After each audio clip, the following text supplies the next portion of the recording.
안녕하세요.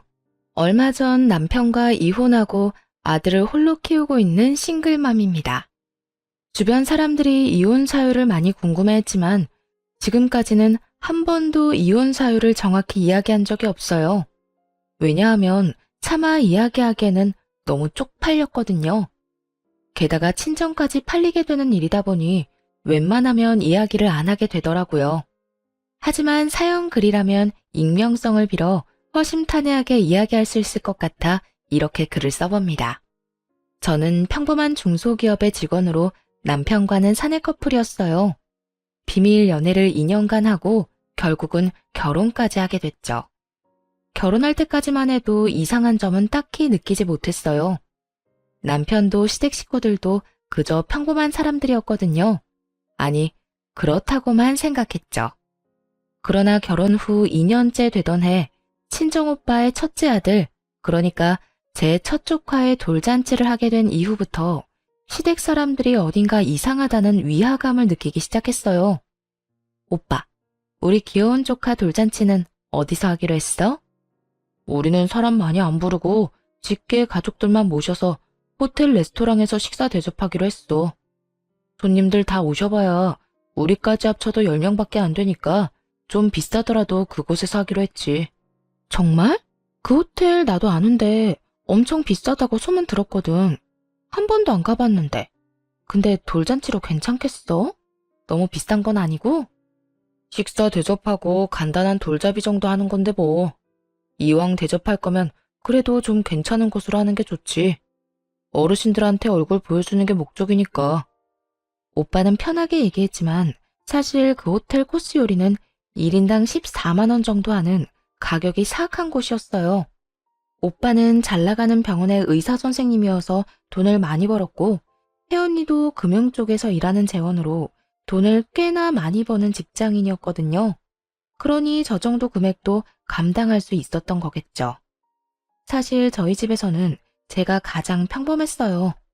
오빠는 의사, 부모님은 교사셨고 그에 비해 전 중소기업에 다니는 평범한 직장인이니 어릴 때부터 열등감을 느끼지 않을 수가 없었죠. 그렇지만 나이가 30쯤 되다 보면 가족에게 그런 열등감을 느끼는 게 얼마나 쓸데없는 일인지를 잘 알게 돼요. 오빠에게 저는 그저 귀여운 막내 동생일 뿐이고 저에게 오빠는 기대기 좋은 듬직한 오빠일 뿐이니까요. 그리고 친정 부모님 역시 제가 평범한 회사원이라고 해서 나쁘게 말한 적은 한 번도 없어요. 나쁜 일만 안 하며 살면 된다 라고 생각하시는 분들이었거든요. 다른 사람들은 저의 모든 것을 가족과 비교하며 낱낱이 평가했지만 정작 가족들은 단 한 번도 그런 식으로 비교한 적이 없었어요. 차별을 한 적도 없었죠. 그리고 오빠에게 해준 것만큼 저에게도 해주셨고요. 아니, 오히려 저에게 더 많은 걸 해주려고 노력하신 걸 알아요. 그걸 알기에 열등감이 찌든 사람이 되는 것만은 피할 수 있었다고 생각해요. 그래서인지 한 가지 중요하게 생각하는 건 바로 오빠나 부모님을 따라하려고 애쓰지 말자는 거예요. 오빠가 이렇게 돈을 많이 쓰는 걸 보면서 이전에는 마냥 부러워했다면 이제는 어느 정도 즐길 수 있게 됐죠. 언제 또 14만 원짜리 코스 요리를 즐겨보겠어요. 이럴 때 한 번씩 느껴보는 거죠. 돈 잘 버는 오빠와 가족을 돕다는 건 제 인생이 편해지는 것은 아니더라도 제 인생에도 즐길 거리가 많아진다는 것을 의미하거든요. 오빠 말대로 양가 직계 가족들만 왔더군요. 더 많은 사람을 초대할 수도 있었는데 일부러 직계 가족만 모였다고 했어요. 대신 다른 가족들에게는 작은 선물을 돌리는 걸로 대신하겠다고 하면서요. 성대하게 하는 것보다 이런 방법도 실속 있고 좋아 보이더라고요. 그렇게 식사를 하고 나오는 길에 남편에게 말했죠. 우리는 돌잔치 할 때 검소하게 하자. 오빠네야 많이 버니까 그렇게 좋은 곳에서 할 수 있지만 우리가 그 정도 돈 쓰는 건 정말 낭비거든. 우리가 할 수 있는 선에서 아기자기하게 하면 될 거야. 한정식 집에서 5만 원짜리 코스 요리 정도면 괜찮지 않을까 싶네. 이 말에 남편은 좀 불만스러운 표정으로 이렇게 답하더군요. 그래도 어느 정도 급은 맞춰야 되지 않을까? 형님 오늘 하신 거 보니 우리가 너무 검소하게 하면 우습게 보일 것 같은데 당신 가족들도 그렇게 생각하실 거 아니야? 14만 원 코스 요리를 대접한 분들에게 5만 원짜리 코스 요리라니. 오빠가 유독 비싸게 한 것뿐이잖아. 그렇게 따지면 모든 사람들 돌잔치 비용이 상향 평준화되고 말걸? 솔직히 다른 사람들 돌잔치도 이만큼 비싼 건 아니잖아. 아무리 그래도 솔직히 14만 원 대접받아 놓고 5만 원은 너무하잖아. 못해도 10만 원 정도는 해야. 항상 내가 얘기하지만 우리 오빠가 그렇게 비싸게 했다고 해서 우리까지 그렇게 할 필요는 없어. 잘못하면 진짜 우리 가랑이 찢어진다. 우리는 우리 사정에 맞게 하면 돼. 일부러 우스갯소리를 하며 남편에게 말했어요. 30년을 가족과 함께 살았는데 저라고 그런 기분을 안 느껴봤겠나요? 누구보다 제가 제일 잘 알아요. 하지만 오빠는 그런 걸로 우리를 우습게 볼 사람은 아니었거든요. 부모님이 저희를 그렇게 키우지 않았으니까요. 그리고 언제든 도와달라고 하면 도와주실 분이라는 것도 알고 있거든요. 그런데 남편의 표정은 안 좋더군요. 그런 걸 받고 나서 검소한 돌잔치를 하는 건 비교가 된다고 생각했나 봐요. 아직 몇 개월의 시간이 남아 있었으니까 우리는 천천히 생각하기로 했어요. 그때가 돼서 결정하면 되겠다 싶었죠. 그런데 남편이 시모에게 친정 오빠네 돌잔치에 대해 이야기한 것 같더라고요. 시댁에 간 날 시모가 이런 이야기를 하더라고요. 예, 우리도 그 호텔에서 하자. 그 호텔이 그렇게 음식이 잘 나온다며? 그리고 고급지고. 솔직히 첫 손주인데 그 정도는 해줘도 되는 거 아니니? 어머님, 거기는 돈이 너무 많이 들어요. 저희가 하기에는 좀 버거운 곳인 것 같아요. 싫어, 얘. 나는 거기서 하고 싶다. 너희 오빠도 거기서 했다면서? 그런데 왜 우리는 못해? 못한다기보다 저희 사정에 맞추자는 거죠. 그리고 오빠가 한 곳이 아무리 좋다고 해도 굳이 우리가 따라할 필요도 없고요. 그리고 솔직히 인당 14만 원은 좀... 난색을 표하자 시모가 소리쳤어요. 솔직히 너희 친정보다 우리 시댁이 못한 게 뭐가 있니? 너희 친정에서 할 수 있으면 우리도 할 수 있는 거야. 나는 무조건 거기가 좋다. 사람들한테 설명하기도 얼마나 보기 좋니? 그런 건 허풍이라고 아무 쓸모도 없는 허세일 뿐이라고 말씀드리고 싶었지만 그런 말을 꺼내기가 쉽지 않더라고요. 대신 시모에게 최대한 설명을 하려고 노력했어요.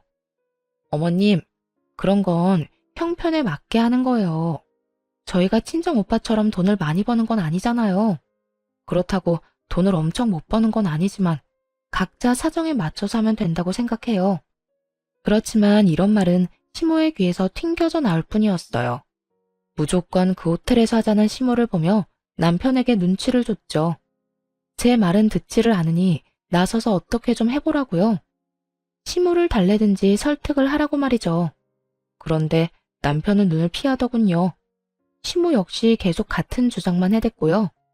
결국은 한숨을 쉬면서 시모에게 말했죠. 어머님이 그렇게 원하시면 한 가지 방법이 있긴 해요.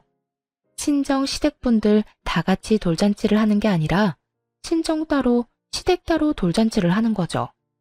제 식구는 제가 해결하고 시댁 식구들은 남편이 해결하는 방향으로요. 이 말에 남편은 당황했지만 시모는 아주 좋은 생각이라며 손뼉까지 치고는 그 자리에서 무언가를 쭉쭉 쓰더군요. 이름이더라고요. 그리고는 남편에게 주며 이야기했죠. 예, 이거 너희 돌잔치에 모실 사람들 이름이다. 이 사람들은 다 초대해야 돼. 알아들었니? 한 사람도 빼놓지 말고 다 초대해. 슬쩍만 봐도 얼추 20명은 넘겠더라고요. 다시 정확하게 세어보니 30명이었죠. 시모가 원하는 호텔의 코스 요리는 인당 14만 원. 그리고 그날 하루 초대할 사람이 30명. 대충 계산해도 400만 원이 훌쩍 넘는 엄청난 금액이 나오더군요. 그제야 정신을 차린 남편이 허둥지둥 시모에게 말했어요. 엄마, 사람이 너무 많아요. 명단에 있는 사람 좀 줄여봐요. 여기서 더 이상 못 줄여. 이 사람들 다 중요한 사람들이야. 그리고 네 아들 보여주는 건데 소규모로 할 거면 뭐하러 하니? 무조건 다 초청해야 되니까 그렇게 알고 있어. 강경한 시모의 모습에 남편이 슬쩍 저를 보더니 말하더라고요. 여보, 미안한데 돌잔치 할 때 돈 좀 보태주면 안 될까? 400만 원이나 마련하는 거 좀 무리인데. 나한테 그런 큰 돈이 어딨어. 미리 말하는데 나는 우리 부모님이랑 오빠들 모시고 1인당 5만 원짜리 한정식집 코스 갈 거야. 이게 내 선에서는 제일 괜찮은 선택인 거고. 그러면 너무 차이가 많이 나잖아.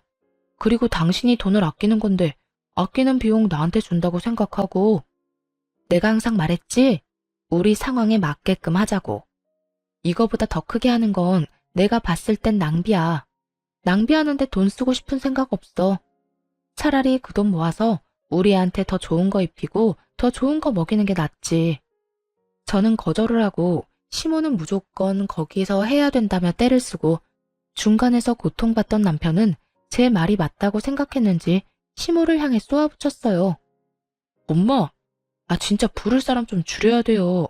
나 이만큼 다 초대 못해요. 400만 원이 어디 애 이름도 아니고. 돈 없으니까 우리 적당히 합시다, 적당히. 에? 넌 어떻게 돼 내가 이렇게 우유부단해? 하겠다고 할 때는 언제고? 왜 우리는 거기서 못하는 건데? 돈이 없으면 아껴서라도 하면 되지. 시모는 남편 말에 화를 내며 곤란한 표정을 지었지만 남편의 선택을 번복할 수는 없었어요. 남편은 본인 생각에 필요 없는 사람들은 다 빼버리더니 딱 모실 사람만 간추렸어요. 그리고 결국 저처럼 1인당 5만 원짜리 한정식 코스를 가기로 하더라고요. 친정 반응은 괜찮았어요. 분위기도 괜찮았고 음식 맛도 괜찮았거든요. 5만 원짜리라고 나쁘게 생각하는 사람은 아무도 없었어요. 다들 무척 좋아해줬죠. 그런데 시댁 쪽 상황은 조금 달랐어요. 시모가 여전히 안 좋은 표정으로 분위기를 망치고 있으니 모든 사람들이 시모 눈치만 보더군요. 시모는 돌잔치가 끝났는데도 혼자서 씩씩대며 말도 하지 않았어요. 여전히 분한가 보더라고요. 그 1인당 14만 원짜리 호텔 코스 요리를 다른 사람들에게 선보이지 못한다는 것 자체가 자존심에 상처를 준 거라고 생각하더군요. 아마 시모도 알았을 거예요. 그런 당신의 생각 자체가 허세고 낭비라는 것을 알면서도 시모는 그 덧없는 것에 그렇게 매달리더라고요. 그렇게 돌잔치는 끝이 났어요. 친정 쪽에서는 아이의 미래를 위해 축복을 해주고 덕담을 해주었지만 시댁 식구들은 가라앉은 시모의 표정 때문에 제대로 된 축복도 대화도 나누지 못한 채 체할 것 같은 분위기에서 밥만 먹고 헤어졌어요. 왜 우리 오빠를 그렇게 따라하려고 했을까요? 남편도 그렇지만 시모도 말이에요. 그런데 시모와 남편의 친정 따라하기는 그 후에도 계속되었어요. 형님, 혹시 주식하십니까? 남편은 친정 오빠의 일거수일투족에 관심을 갖는 일이 많았는데 어느 날 주식 투자하는 걸 보게 되었나 봐요. 요즘 좀 공부하고 있어. 남는 돈으로 재테크나 해볼까 하고 말이지. 그렇군요. 혹시 어떤 종목 사셨나요? 추천할 만한 거 있으세요? 나? 나 시작한 지 얼마 안 돼서 내가 남한테 알려줄 정도의 수준은 아닌데. 에이, 우리 사이에 그게 무슨 섭섭한 말씀이세요? 살짝만 보여주세요. 어떤 거 샀는지. 그때 남편은 오빠가 산 종목을 그대로 샀더라고요. 원래는 주식을 한 적도 없는 사람이었는데 오빠가 주식한다니 대뜸 어플을 깔고 돈을 붓더라고요. 아무래도 걱정이 되어서 한마디 했죠. 주식 같은 거 남 따라 하면 안 돼. 그러다 진짜 쪽박차. 괜찮아, 괜찮아. 다른 사람도 아니고 당신 오빠잖아. 알아서 잘 되겠지. 내가 샀다는 거 알고 있는데 연락이라도 줄 거고. 오빠도 공부를 해가며 주식에 투자를 하고 있는 상황이었어요. 남편은 투자라고는 한 번도 해본 적이 없는 사람이었는데 오빠가 한다는 이유만으로 따라 시작하더군요. 전 분명히 말렸어요. 하지 말라고. 아무나 하는 거 아니라고. 잘 모르면서 시작하면 안 된다고 말했죠. 아니나 다를까 귓등으로도 안 듣더라고요. 자기랑 우리 오빠가 뭐가 다르길래 왜 자기는 못하냐고 그런 말만 할 뿐이었죠. 그런데 시모는 더 심했어요. 저희 친정엄마를 따라하려고 열심히 노력하더라고요. 노후 대책의 일환으로 월세를 받을 수 있는 건물을 하나 구매하셨거든요. 그런데 시모가 어디서 그 이야기를 들었는지 자기도 노후 대책을 위해 건물을 하나 사야 되겠다며 허름한 건물을 하나 샀더라고요. 그걸 보고도 뭐라고 하진 않았어요. 뭐라고 하겠어요? 자기 돈 쓰는 거 자기 자유고 경고는 미리 다 했다고 생각했죠. 그렇게 몇 달이 지나서 이번엔 친정아버지의 생신날이 되었어요. 친정에서는 돈을 모아서 아버지 생일에 여행을 가기로 한 상황이었죠. 해외여행을 가려면 돈이 많이 필요한데 저와 오빠는 결혼 전부터 모으고 있던 통장이 하나 있었거든요. 매달 5만 원씩 꼬박꼬박 넣어서 지금은 500만 원이 된 통장이 하나 있었죠. 그리고 거기에 오빠가 1000만 원 정도를 더 보태고 친정 부모님이 나머지 금액인 1500만 원을 더 보태서 어른 6명과 아이 둘이 여행을 가게 된 거예요.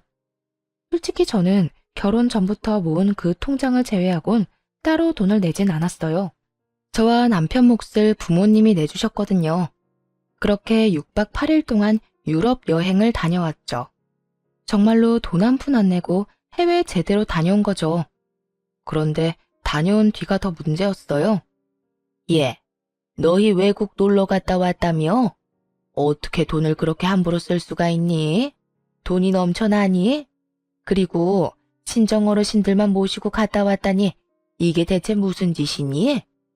어머님, 그게 아니고 친정아버지 생신이라 오래전부터 모아둔 돈을 털어서 갔다 온 거예요.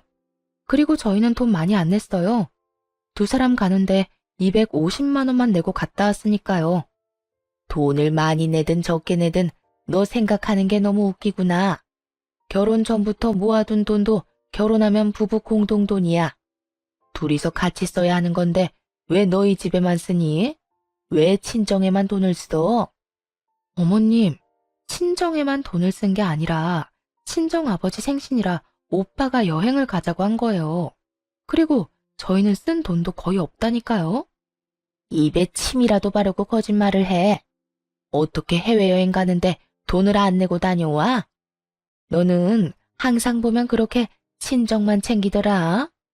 친정에서 비싼 거 좋은 거 하니까 항상 친정만 챙기고 싶어? 말이 안 통하더군요. 아무리 아니라고 해도 시모 귀에는 들리지가 않는 모양이었어요. 남편에게 눈치를 줬더니 남편이 시모를 말리기 시작하더군요. 그렇지만 그것도 얼마 가지 않았어요. 시모는 더 크게 짜증을 내며 화를 냈어요. 진짜 너무하는구나. 우리를 어쩜 이렇게 홀대할 수가 있어? 친정에서 비싼 거 해준다고 친정만 챙기는 건 너무한 처사 아니니? 그러면 우리도 이번에 해외여행 보내주렴. 만약 우리도 돈을 내고 다녀왔다면 시모에게도 그렇게 해줄 수 있다고 생각해요. 그런데 저희도 끼어서 간 거고 돈도 제대로 내지 않았잖아요. 6박 8일 유럽 여행에 250만 원만 내고 갔다고 하는 것도 안 믿을 거고요. 게다가 가서 쓴 경비도 모두 저희 오빠와 부모님 돈이었단 말이에요. 그랬으니 우리도 갈 수 있었던 거였고요. 지금 그 코스 그대로 4명이 가자고 한다면 그건 불가능하다고 생각했어요. 일단 돈이 안 되니까요. 그런데 시무를 달래던 남편놈이 갑자기 뜬금없는 말을 꺼내더군요. 여보, 우리도 어머니 데리고 갔다 오자. 어머니 저렇게 원하시는데 우리가 계속 무시할 수도 없잖아. 무시하는 게 아니라 우리가 능력이 지금 안 되잖아. 친정에서 갈 때도 우리 정말 몸만 갔어. 내가 결혼 전부터 모아놓은 돈 겨우 250만 원만 주고 둘이서 1000만 원치 놀고 왔다고. 그래도 이렇게 원하시는데 계속 거절하는 것도 아니지. 우리 부모님도 매번 보내달라는 거 아니잖아. 이건 당신 친정을 떠나서 그냥 내가 해드리고 싶은 거야. 그래? 그럼 당신이 해드리면 되겠네. 난 못 가니까 당신이나 2분 모시고 갔다 오던지. 나라도 여행에 드는 돈 줄여야 되지 않겠어? 당신 돈으로 잘 다녀와. 야, 니년이 지금 정신이 있긴 해? 왜 우리 귀한 아들한테 다 넘기려고 하는데? 너도 같이 가서 해외여행 경비 절반은 네가 내야지. 당연히 그래야 하는 거 아니니? 전 그만큼 큰돈 낭비할 생각 없어요. 가고 싶으신 분들만 가세요. 진정에는 그렇게 해주고 시댁에는 하나도 해주기 싫으니? 나는 너희 친정에 산 것처럼 똑같이 할 거야, 똑같이. 그러니까 너도 같이 가. 같이 가서 돈 내. 슬슬 저도 열이 받았어요. 왜 이렇게 떼를 쓰는지 모르겠더라고요. 차라리 국내 여행을 갔다 오자고 했으면 같이 갔을 거예요. 부담도 덜 되니까요. 저희가 충분히 여유가 되는 것도 아닌데 왜 막무가내로 저러는지 도무지 모르겠더라고요. 그것도 친정 이야기까지 들먹여가면서요. 시모의 그런 모습을 못 본 채 하고 남편에게 말했어요. 당신도 진짜 너무하다고 생각 안 해? 우리 아빠가 우리 여행 같이 갈 때 뭐라고 했는지 잊었어? 결혼하고 애 낳고 잘 사는 모습 보여줘서 고마운 마음에 여행 경비 대주는 거라고 말씀하셨던 건 잊었냐고. 뭐 이야기가 왜 여기서 나와? 너 진짜 협조 안 할 거야? 우리 부모님은 부모님 아니야? 왜 우리 부모님은 모시고 가기 싫어하는 건데? 모시고 가기 싫은 게 아니라고. 차라리 국내 여행을 가자고 했으면 흔쾌히 같이 갔을 거야. 그런데 해외여행은 아니잖아. 돈이 얼마나 많이 드는지 알잖아. 그러니까 우리 둘이서 돈 절약해서 모으면 되지. 그리고 나머지는 카드로 긁으면 어떻게든 될 거 아니야. 카드? 너 지금 빚내서 가자는 거야? 그 여행 가는데 최소 1,000만 원은 든다고 정신 좀 차려. 우리 집 살 때 대출 받는 것도 벌벌 떨었어. 왜 빚을 내면서까지 부모님 해외여행을 보내드려야 해? 능력 있을 때 돈 생기면 그때 보내드리면 되잖아. 너 지금 나 돈 없다고 무시하는 거야? 와, 너 그렇게 안 받는데 진짜 너무하다. 하기야, 친정에 그렇게 돈이 많으니까 무시할 만도 하겠네. 그래서 우리 엄마도 나도 이렇게 무시하는 거야? 남편 말을 듣고 있으니 정말 열불이 터지겠더라고요. 남편과 시댁을 무시했으면 결혼은 왜 했겠어요? 왜 이런 인간을 데리고 아버지 생일날 해외여행까지 갔다 왔겠냐고요. 그게 다 이 인간이랑 잘해보려고 그렇게 한 건데 이 사람은 그저 심호의 짜증에 동조해서는 그 이야기만 내내 하더군요. 그놈의 해외여행. 아니, 가고 싶으면 지들끼리 갔다 오면 되잖아요. 왜 나를 끼워가려고 하는 건지. 돈 더 내게 할 생각으로 그런 거라는 건 알지만 아무리 생각해도 이건 돈 낭비잖아요. 무시할 거였으면 내가 너 데리고 해외여행을 왜 가? 그렇다고 내가 돈 없다고 너한테 뭐라 한 적 있어? 그런 적 단 한 번도 없어. 나는 내 형편 이해해. 그런데 네가 왜 그걸 이해를 못해? 잘난 부모님 오빠들 틈에서 열등감 가지며 살았던 저도 현재 상황과 처지를 이해하며 살고 있었어요. 가족들과 비교하면 별거 아닌 인생처럼 보일지라도 때때로 그렇게까지 못 사는 건 아니라고 깨닫기도 해요. 잘난 가족들과 함께 있으면서 깨달은 게 하나 있는데 그건 바로 비교하지 말자는 거였거든요. 비교해봤자 끝이 없고 차라리 그럴 시간에 좀 더 잘 사는 법을 찾는 게 더 빠를 일이었죠.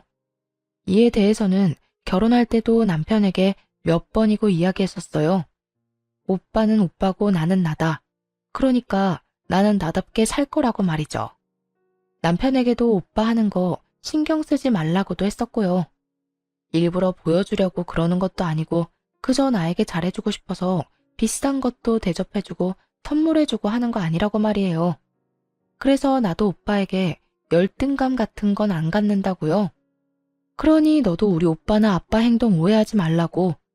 그런데도 남편은 우리 가족을 향한 열등감을 드러냈어요. 그건 시모도 마찬가지였죠. 그러니까 되지도 않는 요구를 하면서 무리한 부탁을 하는 거였겠죠. 그래서 결국 해주기 싫다는 말이잖아. 나더러 분수나 지키면서 살라는 거고. 이게 그렇게 힘든 일이야? 시부모님 위해서 돈 좀 쓰라는 게? 화가 났는지 남편 놈이 버럭 소리를 지르더군요. 본래 그리 큰 소리를 내는 사람이 아니었는데 이렇게 화를 내는 것을 보고 마음이 짜게 식어갔네요. 해주기 싫다는 게 아니라 이유를 들었음에도 여전히 따지고 있었고요. 저도 더는 참지 않았어요. 남편놈과 시모의 행동에 완전히 정이 뚝 떨어져 버렸거든요. 그래, 나 못해줘. 계속 이런 식으로 쓸데없는 거 요구할 거면 이혼해. 난 그렇게 못하니까 하고 싶으면 당신이 혼자 하라고. 그리고 돈 빌려서 부모님 해외여행 보내면 당신은 나랑 이혼인 거고. 결국 시모는 열이 받았는지 저한테 삿대질을 하며 화를 쏟아내더군요. 네가 뭔데 우리 아들한테 이혼하자고 하는 거야? 친정 잘났다고 너까지 잘난 줄 알아? 야, 너 우리 아들 아니었으면 결혼도 못했을 거라고. 중소기업 주제에 친정 믿고 이딴 식으로 상처 준다 이거지? 자기 아들도 저랑 똑같은 회사 다니는데 저런 식으로 말하는 게 괜찮나 싶었어요. 하긴 화가 나니까 아무 말이나 하는 거겠죠.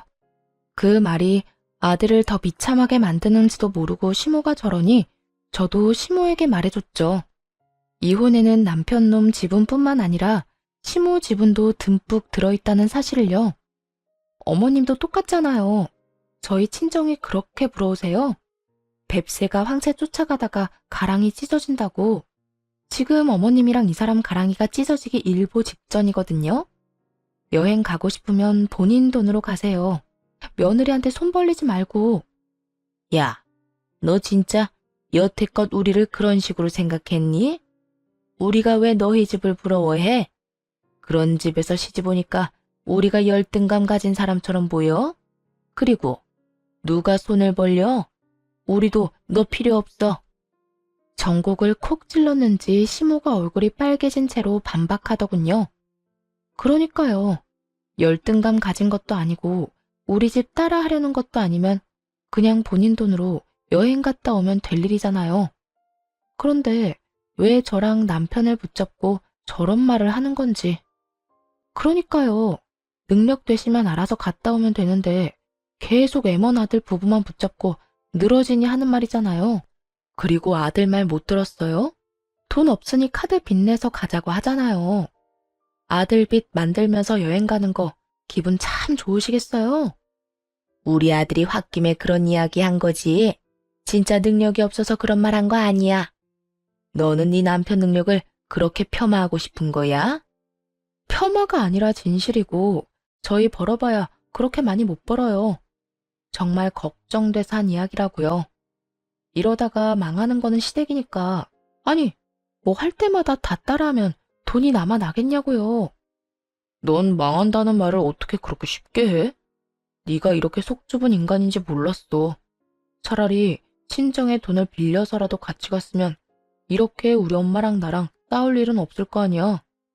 남편놈의 입에서 무심코 나온 말이 순간 제 머리를 꽝 하고 쳤어요. 친정에 돈을 빌려서라도 같이 가자니 이게 무슨 해괴한 말인가요? 지금 그 말은 친정 돈으로 시댁 호강시켜주자는 말이잖아요. 이 이야기를 듣는데 수만 가지 생각이 스쳐 지나가더군요. 남편놈이 필사적으로 오빠와 아빠를 따라하려고 했던 것이 열등감 때문이라고 생각했는데 그게 아니었을 수도 있다는 생각이 들었어요. 설마 우리 집 돈을 노리고 나랑 결혼했나? 싶은 생각이 순간적으로 들었죠. 너 미쳤어? 왜 내가 친정에서 돈을 빌려서 시댁 해외여행을 보내줘야 되는데? 넌 그럼 우리 엄마가 뭐 하자고 하면 돈 빌려줄 수 있어? 너희 엄마한테 돈 좀 빌려달라고 얘기할 수 있냐고. 아니, 장인 장모님은 돈 많이 버시잖아. 굳이 우리한테 돈 빌릴 일이 없지.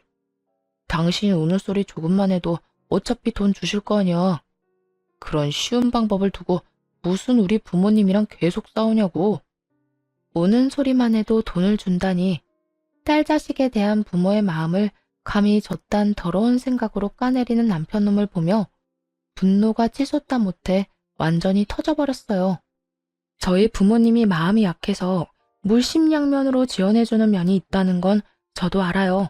그래서 신혼집을 살 때도 부모님이 많이 지원해줬거든요.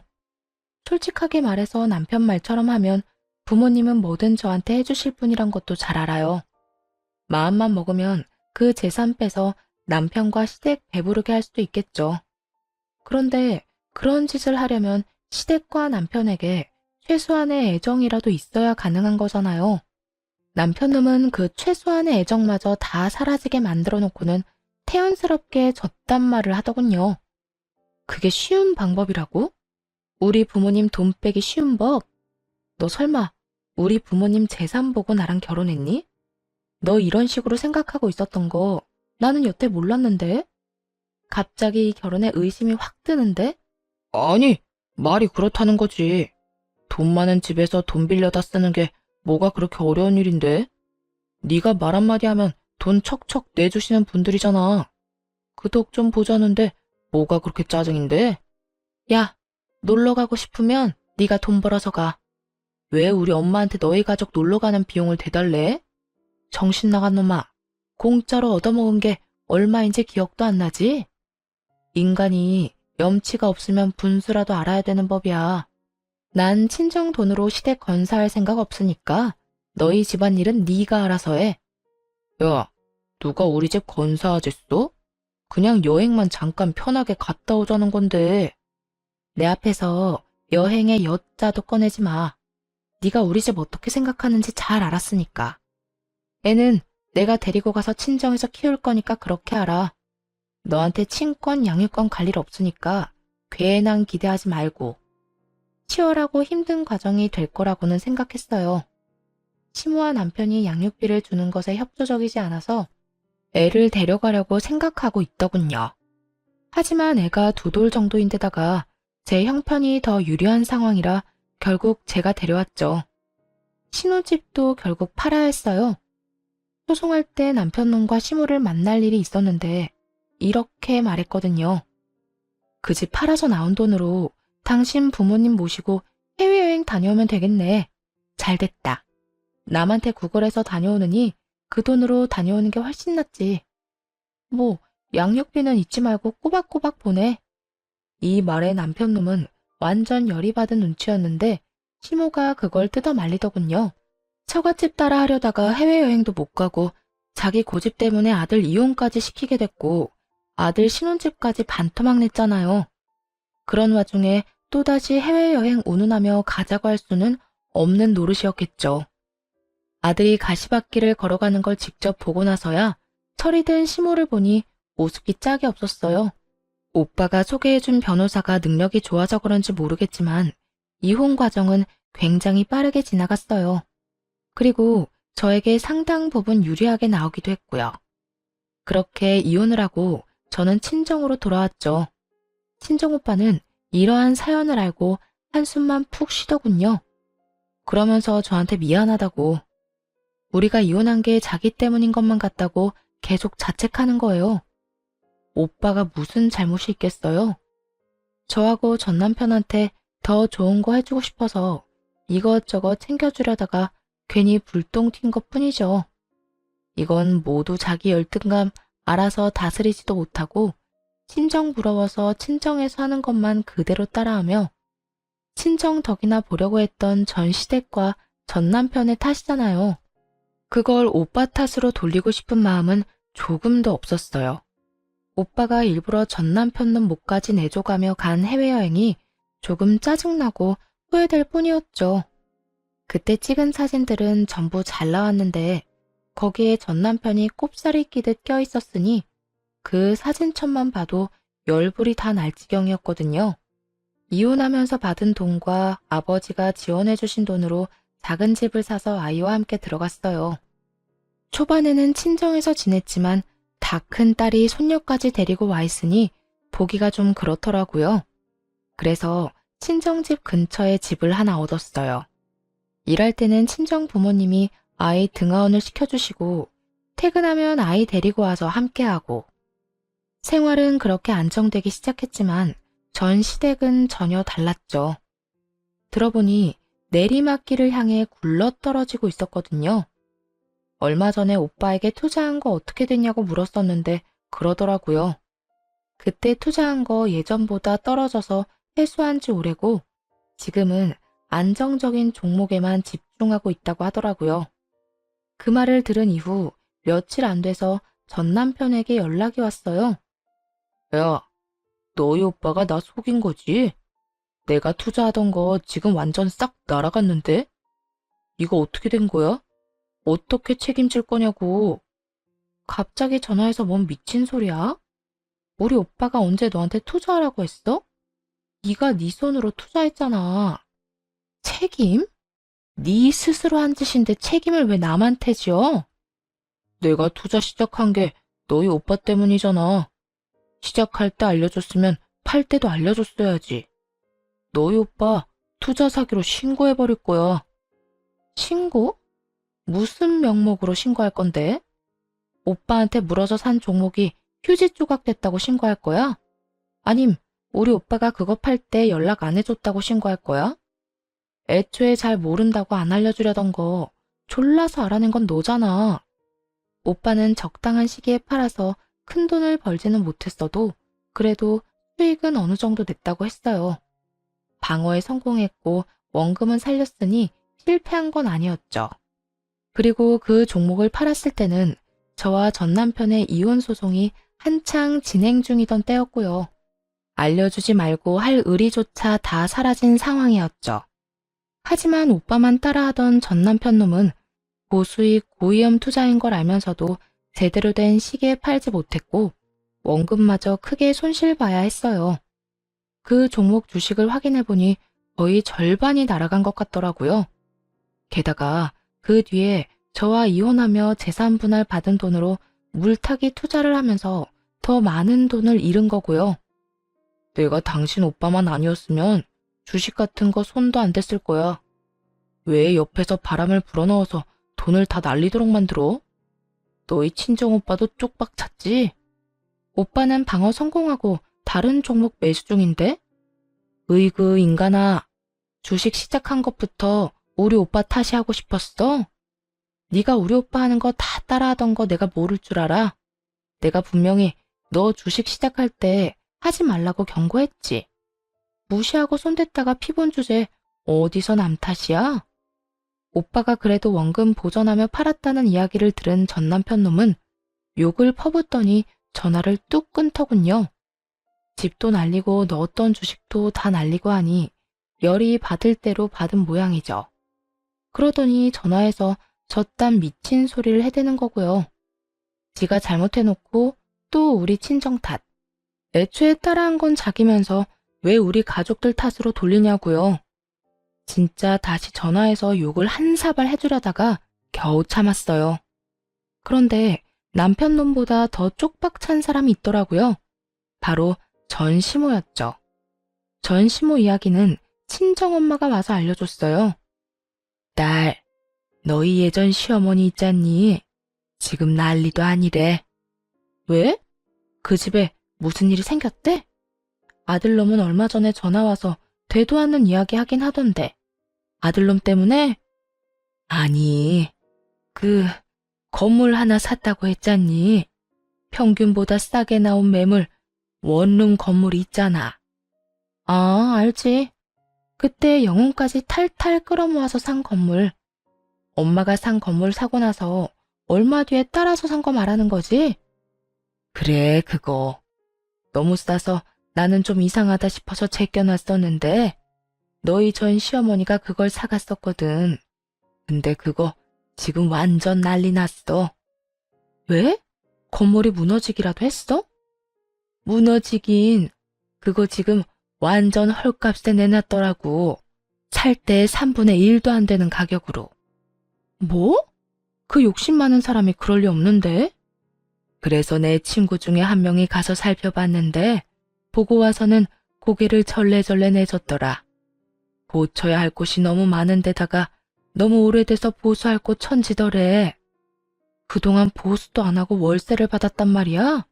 완전 똥배짱이네. 그러니까 월세를 많이 높이기에는 방 상태가 영 안 좋아서 새 세입자가 안 들어올 거고 그러자고 보수를 하자니 돈이 한두 푼 드는 게 아니고 둘러보는데 사람 살고 있는 곳이 세 곳뿐이었다고 하더라고. 완전히 망했네? 아니, 왜 그랬을까? 상식적으로 생각해봐도 깨끗해야 사람들이 잘 들어올 거 아니야. 그게 하나같이 문제 있는 사람들만 남아있대. 왜? 욕하고 소리 지르고 하는 사람들 있잖아. 결국 고칠 곳은 많지. 그런 세입자들 때문에 다른 세입자들은 계속 빠져나가지. 아예 감당이 안 되는 것 같더라고. 당시 전 시모가 그 건물을 살 때 기뻐했던 모습을 떠올렸어요. 그때 시모는 대출을 엄청 끌어서 그 건물을 샀거든요. 그러면서 매달 나오는 월세로 대출도 갚고 용돈도 벌겠다며 완전히 희망에 차서 말을 했었죠. 그러면서 건물 살 때는 최소한의 확인도 안 해보고 그냥 싸다는 이유만으로 덜컥 계약을 한 거였던 거예요. 당시에 제대로 확인하고 건물을 샀으면 이런 일이 벌어질 리 없었을 거예요. 제대로 관리가 잘 된 건물이어야 월세를 많이 받을 수 있으니까요. 결국은 지금도 팔려고 내놓긴 했는데 상황을 보니 사려는 사람이 없다고 하더라고요. 도리어 가격을 완전히 후려쳐서 허물고 그 자리에 새로 지으려는 사람만 오니 말 다 한 거죠. 그런데 더 웃긴 일이 하나 더 있었네요. 근데 네 전 남편도 상황은 별로 안 좋아 보이던데? 얼마 전에 쫓겨났다는 이야기 들었어. 시댁에서 쫓겨났다고? 시모가 아들을 쫓아낼 사람은 아닌데? 의아했던 저는 이내 그 이유를 알 수 있었어요. 전 남편이 얼마 뒤 제게 찾아왔거든요. 새빨간 꽃다발을 들고. 처음에는 이게 무슨 몰래 카메라인 줄 알았어요. 장미 꽃다발? 결혼하고 나서 단 한 번도 준 적 없던 꽃다발을 왜 지금 가져왔는지 의문이었죠. 뭐, 그 이유는 금방 알 수 있었지만요. 여보, 나 아직 당신을 마음속에서 완전히 정리 못했어. 나는 당신 남편이잖아. 제발 나 좀 용서해줘, 응? 우리 좋았던 날들도 많았잖아. 전 남편 놈은 정말 닭똥 같은 눈물을 뚝뚝 흘리며 감히 용서를 해달라며 이야기하더군요. 그 모습에 마음이 흔들리기는커녕 짜증이 확 치밀어 올랐어요. 이미 다 끝난 마당에 왜 이런 미친 짓을 할까? 그저 궁금할 뿐이었죠. 꽃다발을 본체만 채도 안 하고 말했어요. 너 뻔뻔함이 늘었네? 꽃다발? 그래, 이야기나 들어보자. 이딴 거 들고 찾아온 이유, 너희 엄마 집에서 잘 지내는 거 아니었어? 갑자기 발작 버튼을 누른 사람처럼 남편 놈이 발광을 하더군요. 엄마 이야기는 하지도 마. 우리 엄마 진짜 미쳤나 봐. 나한테 집 나가라고 짐까지 싸서 내보내잖아. 아무리 내가 잘못했다고 해도 그렇지. 어떻게 아들을 이렇게 내다 버릴 수 있냐고. 네가 뭘 잘못했는데? 그냥 주식으로 돈 좀 날렸지. 그렇게 돈 다 날리고 본가에 얹혀 살면서 엄마한테 증여라도 먼저 해달라고 했거든. 어차피 죽어서 상속받을 건데 그 전에 주면 더 좋지 않겠냐고. 아직 팔팔하게 살아있는 부모에게 증여를 하라고 강요했다는 전 남편 놈을 보며 감탄밖에 안 나왔어요. 나쁜 의미로요. 전 남편은 제 눈에 한심함이 차는 것도 못 보고 자기 할 말만 주절거리더군요. 근데 엄마가 완전 미친 사람처럼 화를 내는 거야. 아니, 그 말도 안 되는 원룸 건물 내가 사라고 했나? 그게 매달 적자가 나는 게 어떻게 내 탓이야? 엄마 탓이지. 보는 눈도 없으면서 그런 건물 사서 처치도 못하고 있으니 죽을 맛인 건 알지만 그걸 내 탓으로 하는 건 아니지. 전 남편이 시모에게 미친 짓을 하니 시모가 내쫓았던 거더라고요. 귀한 아들, 우리 아들 하며 난리치더니 결국은 자기 힘드니 쳐내버리는 거 보고 참으로 얄팍한 가족이구나 싶었어요. 저는 전 남편에게 똑똑히 말했어요. 당신 이야기 들으니 확신이 선다. 절대로 거기 돌아가면 안 된다는 거 말이야. 너랑 너희 어머니 둘 다 문제였던 거 이제 확실히 알겠네. 쓸데없는 짓 하지 말고 돌아가서 얌전히 살아. 사고 치지 말고. 그렇게 말하며 저는 전 남편 놈이 가지고 있던 가방과 구두, 시계를 보며 말했죠. 월 400도 안 되는 월급쟁이가 가지고 있기에는 너무 비싼 물건들이었죠. 내가 봤을 때 넌 정신 차리려면 한참 멀었어. 돈 없는데도 그렇게 비싼 것들 차고 다니는 거 보면 이미 허영심이 머리를 꽉 채운 모양인데 나는 남의 뒷공문이나 쫓다가 가랑이 찢어지기는 싫거든? 내가 뭘 그렇게 잘못했는데? 나도 떵떵거리면서 살고 싶었어. 비싼 거 먹고 해외여행 다니면서 돈 쓰고. 그렇게 살고 싶어서 떠난 게 잘못이라고? 네가 진짜 그렇게 살고 싶었으면 차라리 투잡을 뛰거나 승진의 힘을 쏟았어야지. 그것도 아니면 더 돈이 될 만한 직장을 찾아 이직을 했어야지. 넌 노력 하나도 안 하고 잘 사는 사람 흉내만 내고 싶었던 거잖아. 그게 뭐 어때서? 돈 벌어서 메꾸면 되는 거잖아. 내가 직업이 없는 것도 아니고. 넌 그걸로 끝이겠지. 근데 네가 만든 빚은 누가 책임져? 다른 사람들 보여주려고 가시용으로 한 행동들이 다 네 발목을 붙잡는 늪이라는 생각은 안 했나 봐. 봐! 지금도 그 늪이 네 발목 붙잡고 지옥에 끌고 가고 있는데? 그 말에 전 남편 놈이 아무 말도 못하고 바닥만 쳐다보더군요. 여기까지 와서도 못 고치는 사람들은 못 고치는 거더라고요. 이혼 부부가 왜 이렇게 많게요? 이렇게 고집만 세서는 스스로 바꿀 생각이라곤 추호도 없는 인간들이 엄청 많거든요.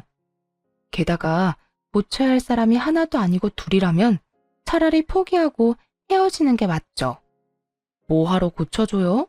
내 인생 살기도 바쁜데. 어쨌든 전 남편 놈은 이 말에 충격을 받은 건지 어쩐 건지 한숨을 쉬며 떠나갔어요. 본가에서 쫓겨났다고 들었는데 아마 전 시모와 따로 살고 있겠죠. 그 뒤에 들은 소문으로는 시모가 쫓아낸 아들놈을 찾고 있다는 소식이었어요. 증여나 해달라며 난리 떨던 아들놈을 쫓아내긴 했지만 집에 돈 벌어다 줄 사람이 없잖아요. 수입이 없으니 그제야 아들놈을 찾으러 다니는 것 같더라고요. 건물은 여전히 팔지도 못하고 말이죠. 그래도 조만간 헐값이라도 팔 생각인 것처럼 보이긴 하더라고요. 금액이 점점 낮아지는 걸 보니 저는 한 차례의 결혼과 이혼을 통해서 뱁새가 황새 따라가다가 가랑이가 찢어지는 걸 두 눈으로 확인했어요. 옛말에 틀린 말 없다는 걸 또 알게 됐네요. 행복은 우리 안에 있는 거지 남에게서는 절대로 찾을 수 없다고 생각해요. 앞으로도 욕심 부리지 말고 제 형편에 맞는 행복을 찾으려고요. 쓰다 보니 글이 길어졌네요. 긴 글 읽어주셔서 감사합니다. 즐거운